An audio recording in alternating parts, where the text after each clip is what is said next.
आज हम लेकर आए आपके लिए भाजकों की संख्या। हमारे टॉपिक है भाजकों की संख्या। उसने मुझे पूछा है इस सवाल में कुल भाजकों की संख्या कितनी है। बेटा सबसे पहले तो मैं करने होंगे इसके फैक्टर कर लेंगे। अच्छा, अदर के लिए एक नियम होता है कि जो संख्या होती है ना उसकी जो पावर होती है पावर में +1 करना होता है बस। जैसे कि 2 की पावर कितनी रही है 3, तो कितना हो जाएगा बेटा 4। 3 की पावर 1 है तो 2, 7 की पावर 1 है तो हो जाएगा 2, 11 की पावर 1 है तो हो जाएगा 2, 13 की पावर 1 है तो हो जाएगा 2, 37 की पावर 1 है तो हो जाएगा 2। बेटा कर देंगे गुणा।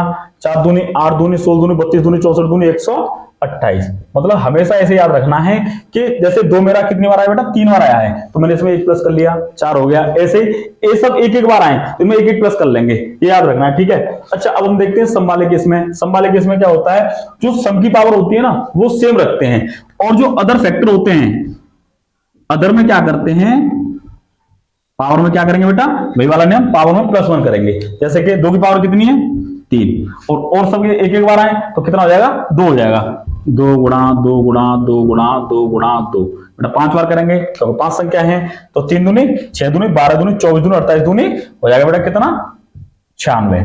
अच्छा, अब उसने पूछा है विषम भाजकों की संख्या। विषम भाजकों के लिए भी हम सेम कॉन्सेप्ट लगाते हैं कि जितना हमारा वो है उस पर पावर क्या करेंगे +1 करेंगे। बेटा विषम भाजक कितने मेरे 5 ही तो हैं तो 5 का क्या करेंगे 2 गुणा 2 गुणा 2 गुणा 2 गुणा 2, तो 2 दूनी 4 दूनी 8 दूनी 16 दूनी 32। मतलब हमेशा ध्यान रखना है कि कुल भाजकों की संख्या के लिए हमेशा आपको पावर में +1 कर लेना है और कर देना सबका गुणा। और सम के लिए पावर सेम रहने देनी है। अगर तो सम भाजक पूछे तो पावर सेम रहने देनी है।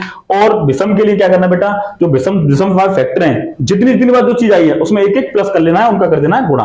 ये हमारे आंसर हो गया। आपको बताया है कि जब कुल भाजक पूछेगा तो जितने भी फैक्टर बनने, जैसे 2 मेरा आया था कितनी बार 3 बार, तो इसकी पावर मैंने कितनी ले ली 4 ले ली, 1 ऐड कर देना है। ये सब 1 1 बार आए, इनको मैंने 1 1 प्लस कर लिया, 2 2 2 2 2 कितने 5 है, 5 बार गुणा कर लिया, आगे 128।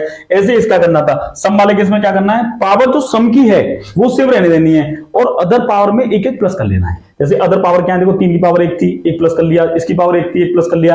ये कितने बार है 5 बार है, तो 2 का गुणा कितनी बार हो जाएगा 5 बार हो जाएगा, ये 96 आ गया। अच्छा, इस वाले केस में विषम वाले केस में क्या करना है, सिर्फ और सिर्फ विषम वाले लेनी है, सम वाला लेना नहीं है। तो विषम वाले कितने बेटा 5 ही तो हैं और सबकी पावर 1 1 है। 1 1 का मतलब क्या हो जाएगा 1 1 ऐड कर लेंगे, 2 2 हो जाएगा, 2 गुणा कर दिया 5 बार, ऐसे करके 32 आंसर आ गया। ये एक और क्वेश्चन देखते हैं।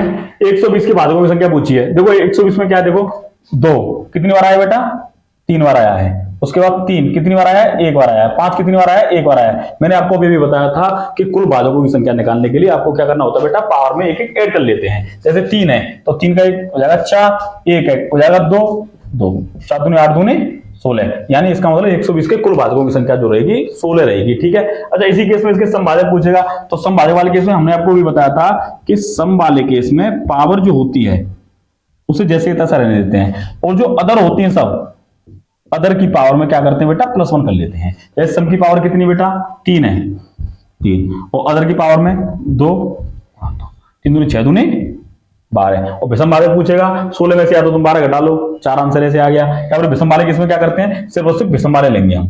तो विषम में क्या तुम्हारा 3 और 5 1 1 बार आया दोनों, तो 2 गुणा 2 हो जाएगा बेटा कितना 4।